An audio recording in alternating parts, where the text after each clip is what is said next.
Olá, senhores, muito boa tarde. Estamos começando mais essa live, hoje, dia 10/6, para tratar da recuperação das empresas. Neste tempo de Covid, onde tudo é muito difícil, as empresas estão encontrando dificuldades enormes para pagar suas contas, as pessoas físicas tendo que buscar o benefício do governo. Portanto, elas compram muito menos na grande maioria das atividades empresariais e, portanto, o comércio acaba não rodando. Vemos aí muitos lojistas de shopping, onde os shoppings sequer se comovem em reduzir os seus aluguéis. Essas empresas que estão instaladas nesses locais, principalmente onde existe essa intransigência total dos proprietários em reduzir os aluguéis, os empregados sobrecarregando a vida dos empresários. Vivemos um momento de, após o término aqui da Covid, dessa pandemia toda, ou iniciar os procedimentos de recuperação, precisamos saber como que nós vamos tratar as empresas nesse período, que será um período relativamente longo, porque uma empresa tendo dificuldades de faturamento ao longo, depois do final da pandemia, de mais 6 meses, mais 8 meses, mais um ano, será que daqui a um ano nós já teremos a economia rodando normalmente como rodava anteriormente? Não sabemos. Então, nós temos que nos preparar antecipadamente para evitar que coisas piores na vida das empresas ocorram. Quando eu propus essa live de recuperação, recupere a sua empresa ou recuperação das empresas, não estou falando de recuperação judicial, não é isso. Vamos até abordar o assunto também, mas é uma conversa que nós vamos ter aqui de algumas orientações, de algumas coisas que podem ajudar a vida dos empresários ao longo desse período tão turbulento que eles vão enfrentar a partir de agora. Nós sabemos que 60% das empresas no Brasil, em épocas normais, acabam nem atingindo 5 anos de vida. Pois bem, olha, se 60% delas já não atingem, é porque muitos abandonam a empresa para lá, muitos deixam as empresas em velhos endereços desconhecidos, aonde funcionaram por um período, coisas extremamente perigosas para os empresários. E os riscos que nós temos, então, neste momento, é que nós temos, por um lado, os empregados, por outro, os fornecedores, e do outro, os bancos, que muitas vezes as empresas tomaram dinheiro emprestado, têm parcelas a pagar. Alguns bancos até flexibilizaram, adiando parcelas desse período de 60 por 90 dias. Mas me parece que isso não é o suficiente.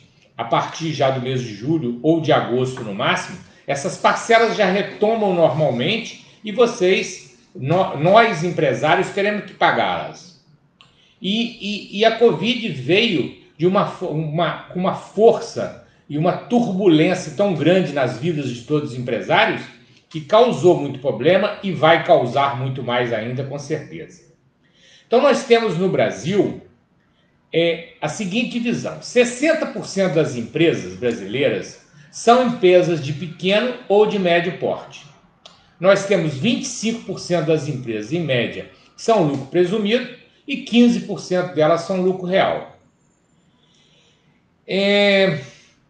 O empresário brasileiro precisa também aprimorar os conhecimentos dele na sua própria empresa. Muitos empresários começam a operar uma empresa. É muito comum a pessoa querer montar uma loja em shopping, querer montar um salão de cabeleireiros, querer montar qualquer outra atividade, uma loteria esportiva, uma casa lotérica.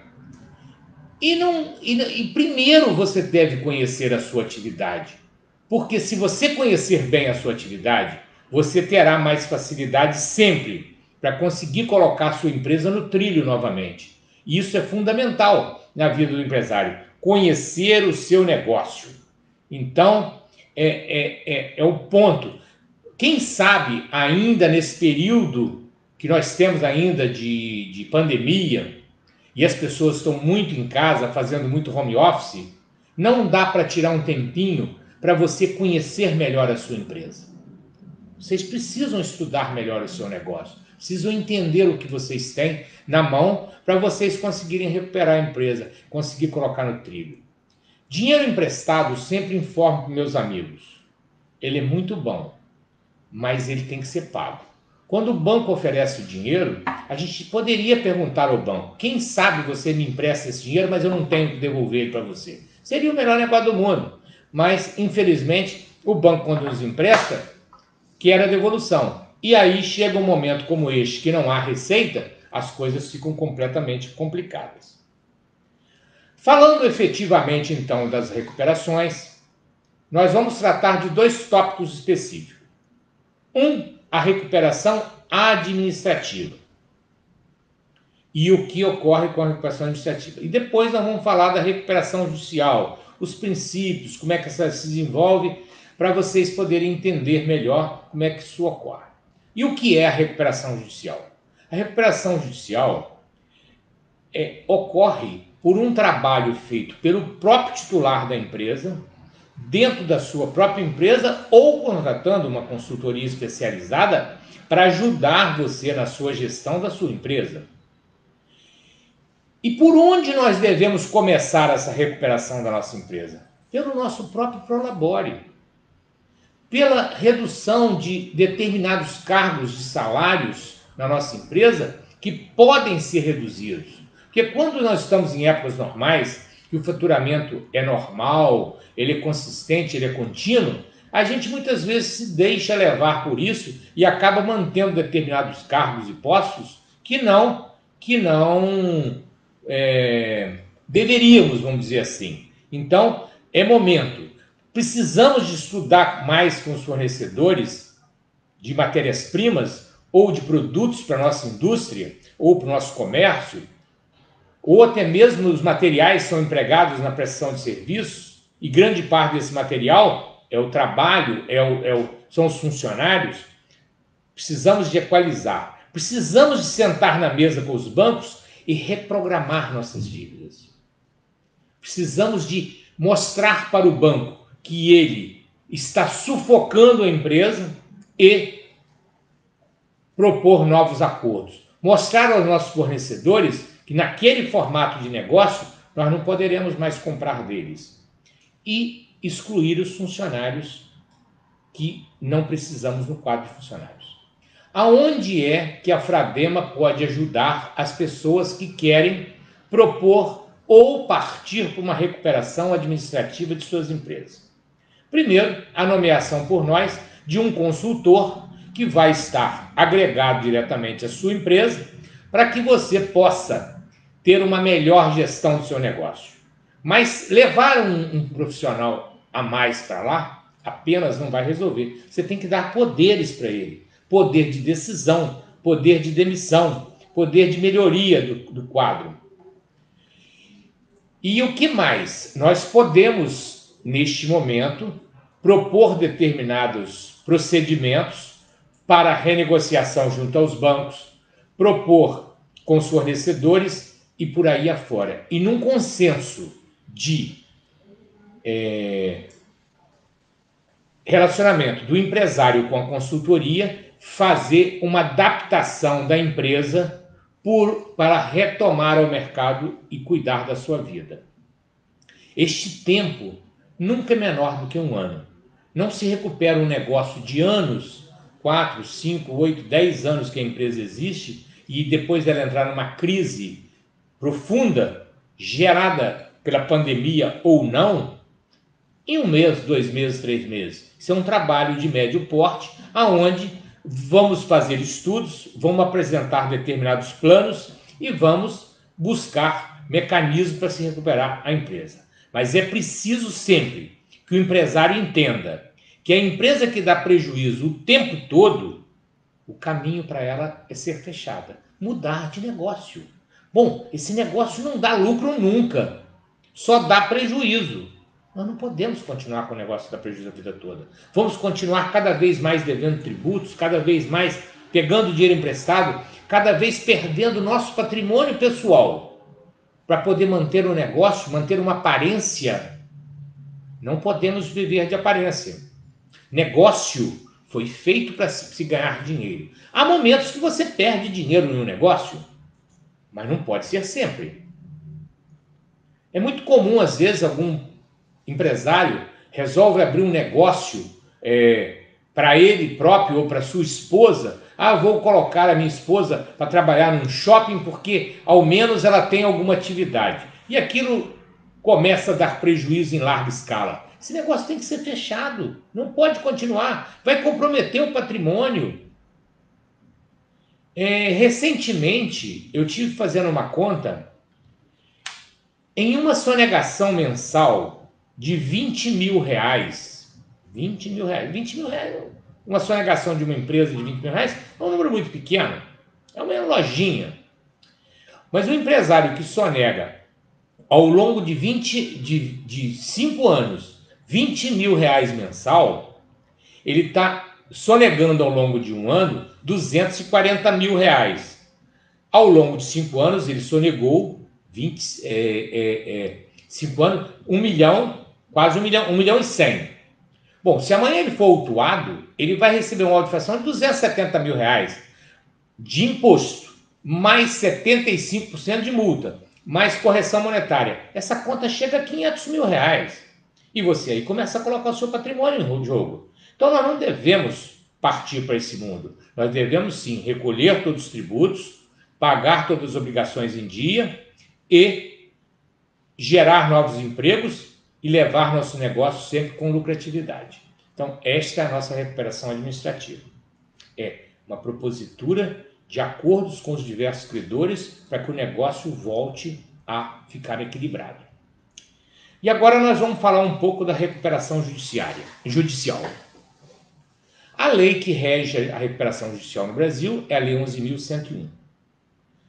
Ela é uma lei que sucede à antiga lei de concordatas e falências e ela é uma lei, ao que parece, extremamente justa, apesar de estar tramitando um projeto de lei no Congresso Nacional de modificação desta lei com muitas melhorias, mas enquanto não existem essas melhorias e não são aprovadas, nós temos que conviver com essa que está aí. E o que é? Como é que começa? Então, no primeiro momento, você tem que analisar se vale a pena você propor uma recuperação judicial, porque o procedimento não é simples e depende de autorização de um juiz, uma vara empresarial. O juiz da vara empresarial é que define se vai ser concedido ou não o deferimento do seu pedido. E o que é o pedido? O pedido é uma petição que o advogado faz, esclarecendo o motivo, a história da empresa, data de fundação, como é que a empresa foi criada, como é que ela se desenvolveu ao longo do tempo, o número de empregados que ela possui. Depois ele vem falar o que motivou ele a entrar na crise. O que foi? O momento é propício, porque nós temos uma crise pandêmica, que é o Covid, aonde é um motivo extremamente fácil de você explicar para um juiz de direito que o motivo decorreu em função do fechamento do negócio, da dificuldade de vendas. Bom, então, o motivo para este momento é até mais fácil. Numa época normal, nós temos mais dificuldade de mostrar esse motivo. Definido esse motivo bem colocado na nossa petição, nós vamos então demonstrar ao juiz um procedimento. Que procedimentos nós precisamos que seja deferido para que nós tenhamos a concessão da liminar. É um pedido liminar de concessão da recuperação judicial. bem demonstrado isso e apresentando para ele um modelo econômico ali interno, não é o plano de recuperação ainda. Mostrando na petição elementos que facilitam a ele enxergar que é viável a recuperação, o juiz vai proceder o deferimento. Bom, o deferimento, na decisão de deferimento, o juiz, além de conceder os efeitos liminares de concessão daquela recuperação judicial, ele, naquele mesmo ato, ele já nomeia o administrador judicial. Ele indica um administrador judicial e cabe a este administrador judicial aceitar ou não a incumbência.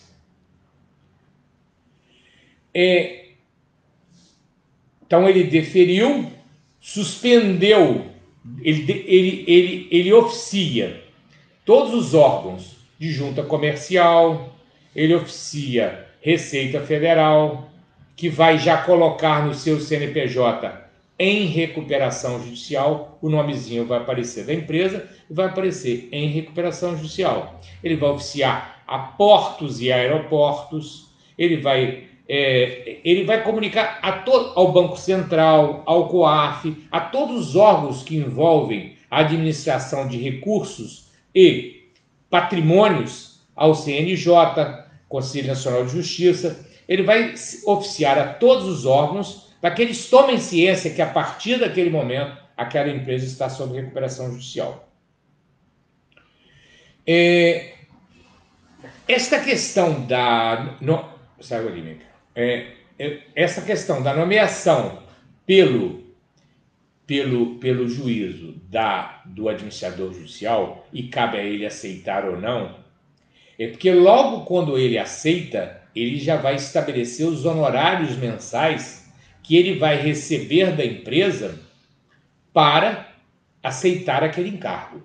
E cabe à empresa aceitar aqueles honorários que são definidos, ou pedir redução, ou contestar, ou demonstrar de alguma forma ao juízo e ao administrador escolhido que aquele valor informado por ele é insuficiente ou é em demasia, para que ele tenha efetivamente condições de pagar aquele valor, que é um valor que tem que ser pago em dia, mensalmente.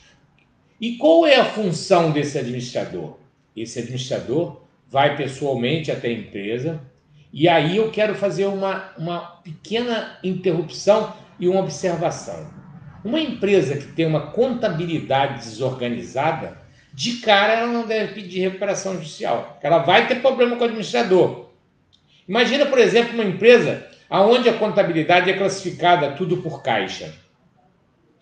E chega lá o administrador judicial e a conta caixa tem um saldo lá de 500 mil reais. O administrador judicial vai querer que o dinheiro fique dentro do caixa, dentro do cofre da empresa, para que ele possa fazer a gestão da empresa. É muito comum o administrador perceber a idoneidade da empresa, ficar no escritório dele e nós apresentarmos as contas para eles.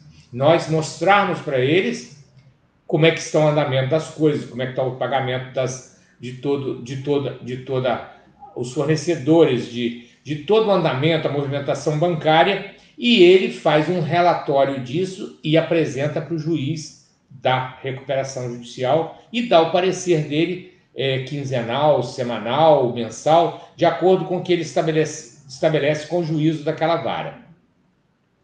Então a gente já falou aí do deferimento e da nomeação do administrador judicial. Logo depois, nós temos uma peça muito importante, e o prazo para essa peça ser apresentada no processo é de 60 dias após o deferimento que eu informei ainda há pouco. Ou seja, o juiz deferiu, nós temos 60 dias para apresentar o plano. Porque o próprio nome já diz recuperação judicial. Eu pretendo me recuperar. Eu pretendo voltar ser uma empresa sadia e sólida para o mercado. Então eu tenho que apresentar um plano. Eu tenho que contar para o juiz através de um plano de recuperação que se obedecido aquela minha proposta, olha, eu tenho uma receita hoje mensal de R$ 1.000.000. No próximo ano eu pretendo ter uma receita de 1.200.000. No outro ano, 1,5 milhão. No outro, 2 milhões. E uma proposta de crescimento, em consequência, uma dinâmica através de um fluxo de caixa, aonde o administrador judicial e o juiz fiquem convencidos. Por quê? Para onde vai esse plano? Para a Assembleia de Credores, que é marcada uma data aonde os credores vão em assembleia para aprovar esse plano de recuperação. Voltando mais um pouco no plano, este plano pode contemplar perfeitamente, pode contemplar deságios nas dívidas, nas dívidas civis, nas dívidas trabalhistas, nas dívidas quirografárias. Ele pode contemplar reduções, ele pode contemplar aumento de receita e percentual de deságio na dívida. É muito comum isso, não é nada normal. Ou seja, eu proponho, seu juiz, que eu pretendo aumentar a minha receita 10% anualmente e pretendo, se todo fornecedor, todo trabalho, todos os créditos que aqui estão contemplados dentro desse plano, eu tiver um desconto dos meus fornecedores, de todo mundo, em 30%, ao final de 5 anos eu quito todos os meus credores. Ou ao final de 10 anos eu quito meus credores. Ou ao final de 20 anos eu quito meus credores. Cabe a quem aprovar isso? A Assembleia. A Assembleia, na recuperação judicial, ela é absolutamente soberana. Ela é igualzinho uma convenção igualzinho uma reunião de condomínio.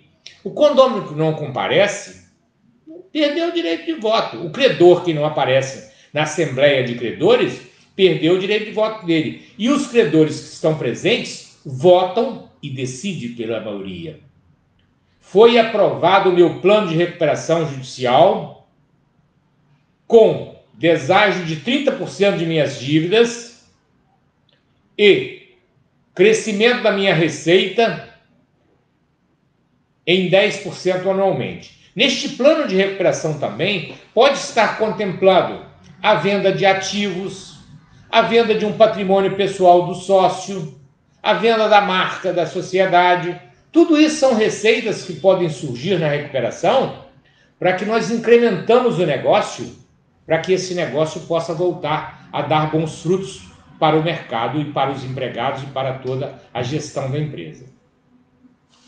Perfeito. Então, a gente está aí também com o plano de recuperação judicial extremamente bem explicado e detalhado para vocês melhores entenderem.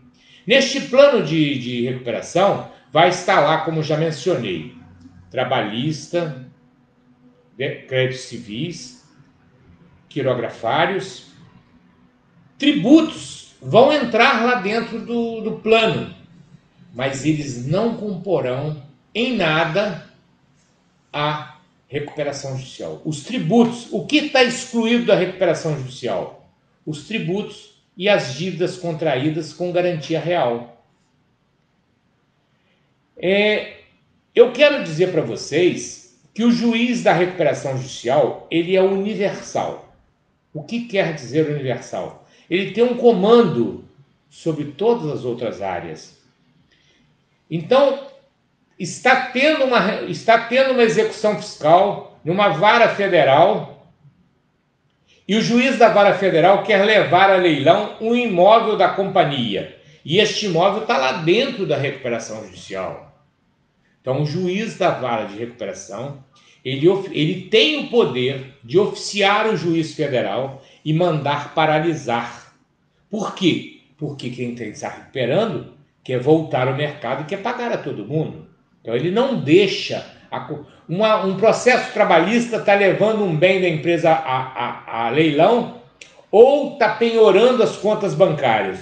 O juiz da recuperação vai lá, ele é um juiz civil, ele vai lá na Justiça do Trabalho, que é uma justiça federal também, e manda interromper aquela ação trabalhista, informando que ela já está dentro da recuperação judicial. E os tributos? Bom, os tributos, a própria lei da recuperação judicial já permite, já contemplou o direito do devedor que está em recuperação ter um parcelamento em até 84 meses de todas as suas dívidas. Então, a própria lei já contemplou isso. E o que ocorreu mais? A Receita Federal, em 2019, junto com a Procuradoria, fizeram a portaria 448, de 13 de maio de 2019, aonde ela ditou as normas para se fazer esse parcelamento. Então, o recuperando tem o direito de parcelar suas dívidas sem garantia, mesmo que elas ultrapassem R$1 milhão, em até 84 parcelas, dentro desta portaria. Essa portaria, inclusive, traz até os modelos de formulários que têm que ser preenchidos para que se obtenha esse parcelamento. A Receita Federal ainda cria alguns tipos de problema na hora de você dar entrada nessa documentação, mas ela defere. Ela atende às normas estabelecidas pela PGFN, pela própria Receita.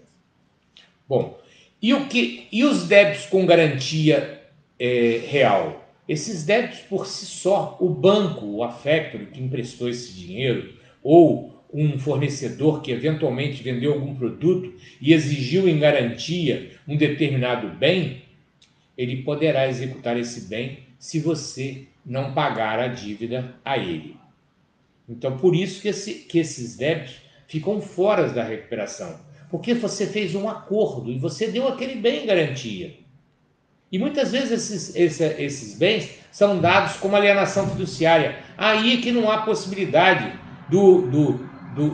da recuperanda ter direito sobre esse contrato que foi gerado, ou com o banco ou com o fornecedor, não importa. É muito importante que vocês entendam isso. Voltando um pouquinho na Assembleia, nós então teremos lá uma Assembleia onde estarão os credores trabalhistas, os credores cíveis, os bancos, vão estar todos os credores presentes. E vamos votar para que haja o pagamento. Como todos nós sabemos, e também na recuperação isso tem representatividade, os créditos trabalhistas são os créditos prioritários, não só na falência como na recuperação. Eles são prioritários em todo momento. E vão votar um a um. Mesmo um credor que tem um crédito de 10 milhões e o outro tem um crédito de 100 mil reais, o voto é igual, é um a um. Então, é fundamental que haja também uma preparação para esta Assembleia, para que você não seja derrotado em Assembleia. É preciso fazer um trabalho, através de consultoria ou da própria empresa, junto aos credores. Não dá para você simplesmente entregar isso para um advogado e faz aí o pedido e depois vai de cara limpa para a Assembleia para tentar aprovar. Você vai ter discordância, vai ter gente que não vai concordar, as pessoas brigam, os bancos combatem demais a recuperação judicial, eles batem muito na Assembleia. Então, é preciso estar preparado para essa Assembleia. Se você leva pau na Assembleia, você vai ter que apresentar outro plano, fora daquela formato, até você aprovar. Porque o que eu quero frisar agora para vocês é o seguinte, você tem... e se você tiver grandes problemas na Assembleia, você pode ser levado até uma falência. Primeiro que você vai ter dificuldade de estar no mercado, continuando a comprar dos seus fornecedores para a sua atividade prosseguir.